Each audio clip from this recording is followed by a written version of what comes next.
Hi friends, स्वागत है आपका CDSCO के फ्रीक्वेंटली आस्क्ड क्वेश्चन 2024 के पार्ट 2 के अंदर। मैं यशदीप दिया फ्रॉम फार्माडॉक्स कंसल्टेंट। तो एक क्वेश्चन पूछा गया है इसके अंदर कि कोई भी इन्वेस्टिगेशनल मेडिकल डिवाइस है जिसको CDSCO ने अप्रूवल दे रखा है एक्सपोर्ट पर्पज़ के लिए, क्या उसको हम प्रेडिकेट डिवाइस मान सकते हैं? नहीं मान सकते। अगला है कि आपको सब्सटेंशियल इक्विवेलेंस प्रेडिकेट डिवाइस के साथ सिद्ध करने के लिए क्या क्या आपको एविडेंस देने होंगे। तो उसमें बताते हैं कि आपको उसके अंदर कंपेयर करना होगा अपनी डिवाइस और प्रेडिकेट डिवाइस से कि मैन्युफैक्चरर का नाम क्या है, आपका क्या नाम है, उसका क्या नाम है, भाई नाम सेम होना चाहिए। थर्मामीटर उसका तो थर्मामीटर आपका, ठीक है। फिर उसके इंटेंडेड यूज़ क्या है, भाई वही बॉडी का टेम्परेचर माप रहा है, आपका ही बॉडी का टेम्परेचर माप है। रिस्क की क्लास क्या है, भाई क्लास बी है, क्लास बी है। तो इस टाइप से मटेरियल ऑफ कंस्ट्रक्शन सेम है उन दोनों का या नहीं है। उसके ISO स्टैंडर्ड या BIS स्टैंडर्ड सेम है या नहीं। डिज़ाइन करेक्टरिस्टिक सेम्स है। उसका एनर्जी यूज़ या एनर्जी डिलीवर, मतलब वो बिजली से चलता है या भाप से चलता है या हवा से चलता है, गैस से चलता है, किससे चलता है, वो सेम होना चाहिए दोनों का। इसके बाद उनकी मैन्युफैक्चरिंग का प्रोसीजर, उनकी टेस्टिंग का प्रोसीजर, उनकी बायोकम्पैटिबिलिटी, उनकी परफॉर्मेंस, उसकी सेफ्टी, इफ़ेक्टिवनेस, तो ये सारी चीज़ें आपकी मैच कर रही हैं या नहीं कर रही हैं। इसी चीज़ को ही हम सब्सटेंशियल इक्विवेलेंस कहते हैं। उसके बाद जो मसाजर्स हैं हमारे, जो मतलब सूदिंग के लिए या वेलनेस के पर्पज़ से जो यूज़ करते हैं, क्या वो मेडिकल डिवाइसेस रूल 2017 के अंडर आएंगे या नहीं आएंगे।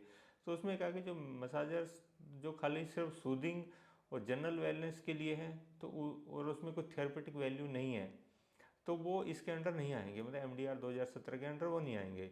लेकिन अगर उनकी कोई थेरेपेटिक यूज़ है, भाई वो किसी दर्द को कम कर रहे हैं या किसी बीमारी को कंट्रोल कर रहे हैं या ठीक कर रहे हैं, तो वो फिर मेडिकल डिवाइस रूल 2017 में आएंगे। फिर कहते हैं जो फ्री सेल की एप्लीकेशन आपने देनी है, मार्केट स्टैंडिंग की एप्लीकेशन, नॉन कन्विक्शन सर्टिफिकेट आपने इशू कराना है, तो वो कैसे सबमिट कराएं। तो उसके लिए बोला आप ऑनलाइन जाके सबमिट कराएं, CDSCO की वेबसाइट है उस पर कराएं। जो क्लास ए के हमारे जो प्रोडक्ट्स हैं या क्लास बी के प्रोडक्ट्स हैं, अगर उनकी फ़ीस हमारे को पे करनी है तो किसको फ़ीस पे की जाएगी। तो उसके लिए कहते हैं आपको अपनी स्टेट जो FD है उसको आपको फ़ीस पे करनी है, CDSCO को फ़ीस पे नहीं करनी है। फिर कहते हैं कि जो हमारा सॉफ्टवेयर है तो उस पर भी लेबल की रिक्वायरमेंट्स लागू होती है कि जैसे कैसे लेबलिंग करनी है आपको, तो उस पर भी ये बात लागू होगी क्या? हाँ जी होगी। सॉफ्टवेयर को भी आपको वैसे ही लेबल करना पड़ेगा जैसे आप अपने अन्य मेडिकल डिवाइसेस को लेबल करते हैं।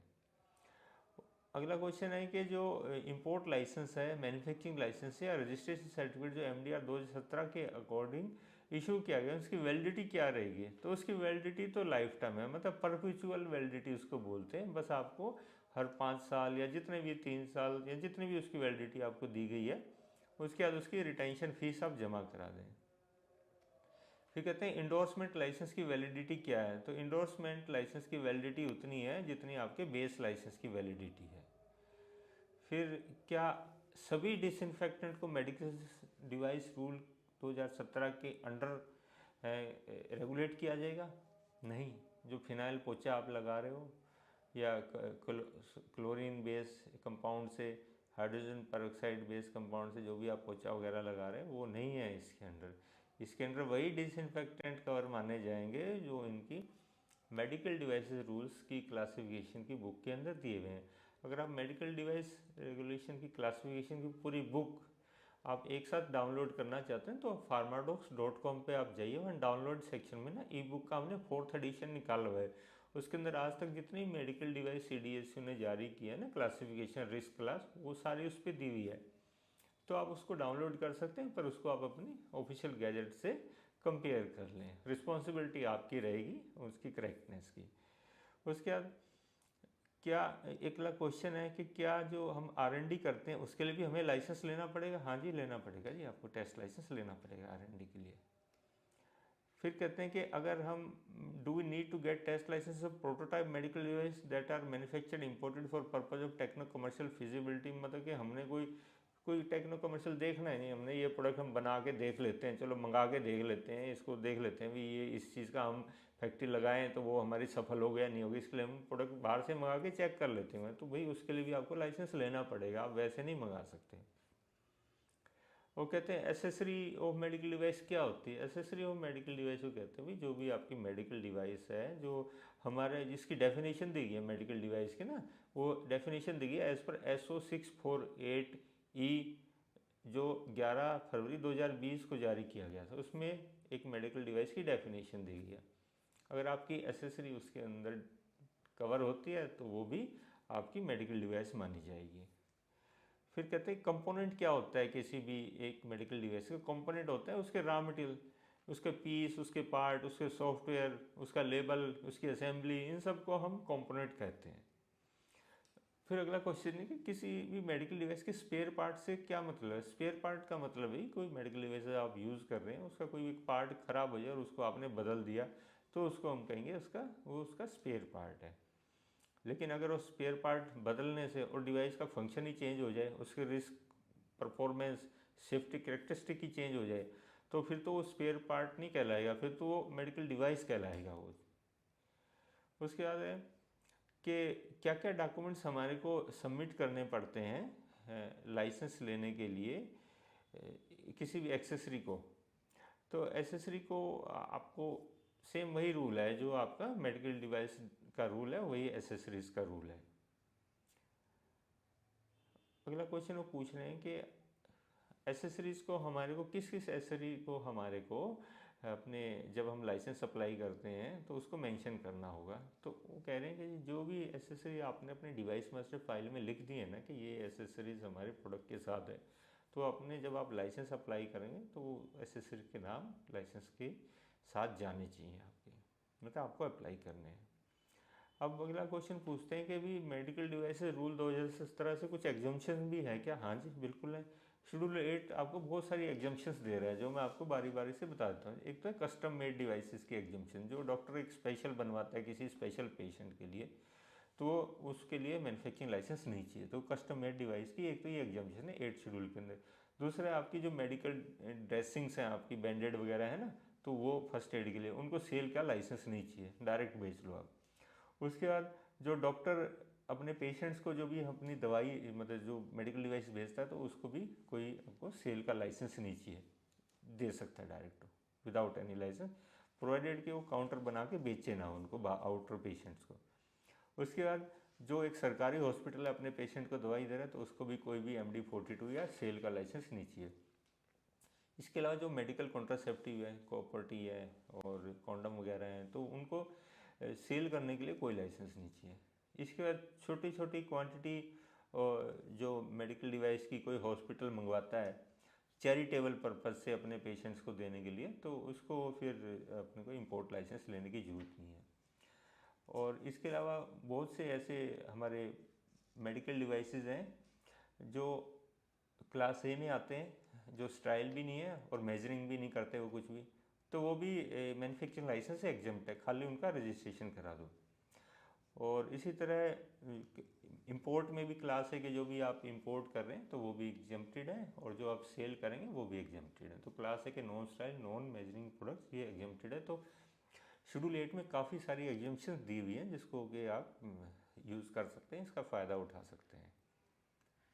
इसके बाद अगला क्वेश्चन है कि क्या कंडीशंस ऑफ लाइसेंस है, मतलब लाइसेंस लेने के बाद हमारे को क्या कंडीशंस फॉलो करनी पड़ेंगी? भाई जब आपको लाइसेंस इशू किया गवर्नमेंट ने तो आपको एक साथ में लेटर दिया था, उस पर लिखा है कंडीशंस ऑफ लाइसेंस, तो वो आपको फॉलो करनी। इसके अलावा आपका जो बुक है मेडिकल डिवाइसेस रूल 2017 उसमें भी लिखा होगा कि आपको क्या क्या कंडीशंस रखनी है, आपको टेक्निकल स्टाफ अपने रखना है, इंस्पेक्टर आएंगे तो आपको इंस्पेक्शन करवानी है अपनी, आपको अपने सारे जो भी रूल्स रेगुलेशंस जिसके बेस पे आपने लाइसेंस लिया आप वो आपको फॉलो करनी है, आपको अपने प्रोडक्ट की टेस्टिंग करनी है, रॉ मटेरियल की आपको टेस्टिंग करनी है, QMS को आपको इम्प्लीमेंट रखना है, कोई भी आपकी मेडिकल डिवाइस अगर किसी चीज़ में फेल हो रही है तो आपको डिपार्टमेंट को इन्फॉर्म करना है। ठीक है, तो अगला क्वेश्चन पूछते हैं कि कोई स्टैंड अलोन सॉफ्टवेयर है तो उसको भी रजिस्ट्रेशन या लाइसेंस लेना पड़ेगा? हाँ जी लेना पड़ेगा जी।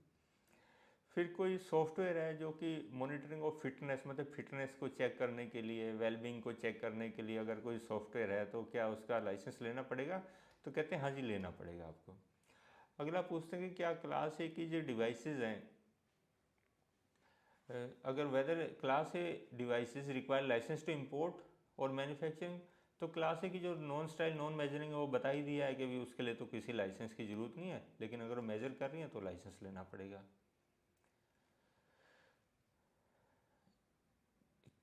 अगला क्वेश्चन पूछ रहे हैं कि क्या जो क्लास ए की डिवाइसेस हैं उनके लिए कोई रजिस्ट्रेशन नंबर इशू होता है? हाँ, CDSCO की ऑनलाइन साइट से और रजिस्ट्रेशन नंबर इशू होता है। क्या क्लास ए के non style non measuring products के लिए कोई फ़ीस लगती है? कोई फ़ीस नहीं लगती, तो कोई फ़ीस पे करने की ज़रूरत नहीं है आपको। अब ये कह रहे हैं कि ये कैसे पता लगे जी हमारी डिवाइस मेजरिंग है या नहीं है? स्टाइल का तो पता चल जाएगा कि हम स्टाइल कर रहे हैं नहीं कर रहे हैं, हमारी डिवाइस मेजरिंग है या नहीं है ये हमें कैसे पता चलेगा? तो कहते हैं आप ये चेक करो भी कि आपकी डिवाइस से किसी भी ह्यूमन या एनिमल की कोई चीज़ माप रहे हो क्या आप? मान लो आप उसका कोई टेम्परेचर माप रहे हो, या आप उसकी हाइट माप रहे हो, या आप उसकी आई साइट चेक कर रहे हो, या आप उसकी हीयरिंग चेक कर रहे हो। तो इस टाइप की कोई भी चीज़ आप जो माप रहे हो जिसको मेज़र किया जा सकता है, ऐसी कोई चीज़ तो नहीं आपकी डिवाइस के अंदर? अगर नहीं है तो आप बनाइए आराम से, कोई दिक्कत नहीं है। तो फ्रेंड्स मैं कहता कि जब ये डिवाइस आप बनाने जा रहे हैं, आपको फैक्ट्री लगानी है, किस एरिया में फैक्ट्री लगानी है, किस फैक्ट्री में फैक्ट्री लगाना अलाउड है नहीं है, वहाँ पे लाइसेंस मिलेगा या नहीं मिलेगा। मैंने लोग देखे हैं जिन्होंने बगैर कंसल्टेंसी लिए कहीं भी फैक्ट्री लगा ली, लाखों करोड़ों रुपए लगा दिए, आज तक उनको लाइसेंस नहीं मिला, क्योंकि हर एरिया में लाइसेंस अलाउड नहीं है। गवर्नमेंट हर एरिया में लाइसेंस नहीं देती है आपको, सिर्फ जो ऑथराइज इंडस्ट्रियल एरिया है वहीं पे आपको लाइसेंस मिलता है। और ऐसी बहुत सी फॉर्मेलिटीज़ हैं जो आपको जाननी चाहिए। तो हम जैसे कंसल्टेंट जो फार्माडॉक्स कंसल्टेंट, हम सोनीपत हरियाणा और दिल्ली में भी हमारा ऑफिस है, तो 9996859227 पे आप सलाह ज़रूर ले लीजिए। आप हमें व्हाट्सएप कर सकते हैं, फ्री ऑफ कॉस्ट हम आपको काफ़ी गाइड करेंगे। और अगर आप फैक्ट्री सेटअप करने और लाइसेंस लेने में हमारे लेंगे तो हम आपको बहुत ही मिनिमम चार्जेस पे आपका काम करेंगे। उसके बाद कहते हैं कि क्लासिफिकेशन क्या होती है जी मेडिकल डिवाइसेस की? तो मेडिकल डिवाइस की देखिए 4 क्लास दी हैं हमारी। लो रिस्क है वो क्लास ए है, लो मॉडरेट रिस्क है वो क्लास बी है। तो इन दोनों का लाइसेंस स्टेट से मिलता है। उसके बाद मॉडरेट हाई क्लास है वो क्लास सी है, और हाई रिस्क का क्लास डी है। तो जैसे अपने क्लास सी में हो गए अपने ऑर्थोपेडिक इम्प्लांट हो गए, और हाई रिस्क में क्लास डी में हो गए अपने हार्ट के वाल हो गए। ठीक है, तो इनका लाइसेंस हमारे DCGI या CDSCO हेडक्वार्टर्स देते हैं। फिर कहते हैं कि what is the process of risk classification of medical devices prior to submission of application to the licensing authority?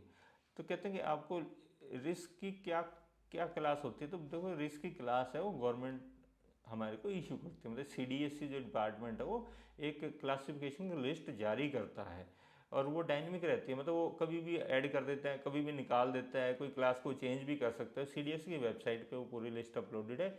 इसके अलावा pharmadocx.com की जो डाउनलोड सेक्शन है उसके अंदर ई-बुक का 4th एडिशन दिया हुआ, आप उसको डाउनलोड करके आप सभी प्रोडक्ट्स की क्लास चेक कर सकते हैं, पर उसको आप CDSCO पोर्टल से मैच जरूर कर लें और रिस्पॉन्सिबिलिटी आपकी रहेगी।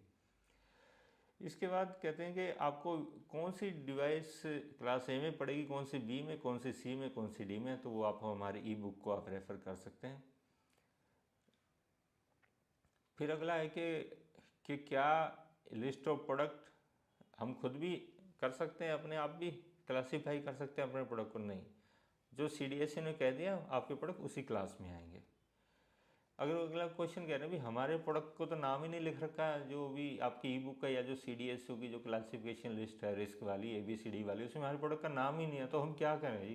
तो भाई आप अपने प्रोडक्ट को उसकी इन्फॉर्मेशन, उसका ब्रोशर, उसकी फ़ोटोग्राफ या उसका सैंपल, और अपने एक लेटर पे लिख के पूरी क्वेरी लिख के और CDSCO को मेल कर दो या कोरियर कर दो, या उनके PRO बैठे होते हैं मंडे को और वेडनेसडे को, उनसे जाके मिल लो, बता दो, वो आपको रिटर्न में दे देंगे कि आपका प्रोडक्ट इस क्लास में है। रिटर्न में आ गया तो फिर आपको कोई दिक्कत ही नहीं है, क्योंकि CDSCO से ऊपर तो कोई डिपार्टमेंट नहीं है इसके लिए। अगला क्वेश्चन पूछते हैं जो इंडिया की CDSCO जो अपनी रिस्क क्लास बना रही है वो ग्लोबल क्लासिफिकेशन के साथ हार्मोनाइज रहेगी ना, कहीं उनकी कुछ और हमारी कुछ? तो उन्होंने कहा हाँ जी हमारी ये हार्मोनाइज रहेगी। फिर कहते हैं कि अथॉरिटी कौन है मैन्युफैक्चरिंग लाइसेंस देने के लिए? तो AB के लिए तो स्टेट FD है, और CD के लिए हमारा DCGI है। फिर कहते हैं कि क्या मैन्युफैक्चरिंग साइट की इंस्पेक्शन होगी लाइसेंस देने से पहले? देखो जी, क्लास सी की तो होगी नहीं, क्लास बी, सी की और डी की इनकी होगी, बी की और ए की जो मेजरिंग होगी उसकी भी होगी। तो उनकी जो ऑडिट होगी आपकी वो स्टेट एफडीए करेगा, सी डी की CDSCO के इंस्पेक्टर्स करेंगे। फिर अगला क्वेश्चन है कि लोन लाइसेंस क्या होता है? लोन लाइसेंस देखिए, जो कोई कंपनी अपनी फैक्ट्री नहीं लगाना चाहती और अपने लेबल पे लिखना चाहती है मैन्युफैक्चर्ड बाय उनकी कंपनी का नाम, तो उनको लोन लाइसेंस लेना होता है किसी और की फैसिलिटी पे, मतलब कोई और मैन्युफैक्चर जो वही सेम प्रोडक्ट बना रहा है जो वो बनाना चाहते हैं, तो वो उनसे आग्रह करता है कि भाई मुझे अपनी कंपनी में लोन लाइसेंस की फैसिलिटी दो, और दोनों में रेट तय हो जाता है, जॉब चार्जेस तय हो जाते हैं। तो फिर उस कंपनी में हम अपना लोन लाइसेंस अप्लाई कर देते हैं CDSCO वेबसाइट पे, और हमारे को लाइसेंस मिल जाता है। तो लोन लाइसेंस जो हमारे को मिल गया ना, इसका मतलब ये नहीं कि हम लोन लाइसेंस लेके अपनी फैक्ट्री में बनाना शुरू कर देंगे, नहीं, माल सारा हमारा उसी मैन्युफैक्चर की फैसिलिटी में बनेगा जहाँ पे हमने लोन लाइसेंस लिया है। फिर अगला कि भी जैसे हमारा क्लास ए बी का हमारा जो भी ऑडिट होता है तो नोटिफाइड बॉडी ऑडिट करते हैं, तो क्या एक मैन्युफैक्चर को अपनी स्वतंत्रता है कि वो कौन सी नोटिफाइड बॉडी से इंस्पेक्शन करे? नहीं, स्वतंत्रता नहीं है, वो तो स्टेट FDA जो ड्रग कंट्रोलर है उसी की मर्जी है। और कहते हैं कि कई बार क्या नोटिफाइड बॉडी को तो कॉम्पिटेंट ही नहीं होती कि उस प्रोडक्ट की हमारी इंस्पेक्शन कर लें, उस केस में क्या करें? तो उस केस में भी नोटिफाइड बॉडी को चाहिए, वो स्टेट कंट्रोल को लिख दे कि सर हमारे पास इसकी कॉम्पिटेंसी नहीं है या हमारे पास इसको इंस्पेक्शन करने के लिए टेक्निकल स्टाफ नहीं है, तो आप इसको किसी और को मार्क कर दो इस एप्लीकेशन को। फिर अगला है कि जब हम अपनी मैन्युफैक्चरिंग लाइसेंस की एप्लीकेशन देंगे तो हमारे को क्या 5th शेड्यूल जो क्वालिटी मैनेजमेंट सिस्टम है उसकी कोई अंडरटेकिंग देनी पड़ेगी? हाँ जी, बिल्कुल देनी पड़ेगी आपको। फिर न्यूट्रल कोड और स्पेशल न्यूट्रल कोड कौन देता है? स्पेशल कोड नंबर कौन इशू करता है? जी वो तो DCGI इशू करते हैं, मतलब सेंट्रल लाइसेंसिंग अथॉरिटी या CDSCO ही इशू करते हैं। अगला क्वेश्चन है कि कोई अगर मैन्युफैक्चर चाहता है कि कोई भी डिवाइस को सिर्फ एक्सपोर्ट ओनली बनाना, तो उसको क्या लिखना पड़ेगा क्या जब वो लाइसेंस अप्लाई करे? हाँ जी, लिखना पड़ेगा उसको। तो इस तरह से ये हमारा जितना भी ये हमारा मैन्युफैक्चरिंग का चैप्टर हमारा ख़त्म हो गया। अगला चैप्टर हमारा है इंपोर्ट ऑफ मेडिकल डिवाइसेस, तो वो मैं Part 3 में डिस्कस करूँगा। और आपको कोई भी हेल्प चाहिए तो आप फार्माडॉक्स कंसल्टेंट को 9996859227 पे प्लीज़ कॉन्टैक्ट करें। Thank you.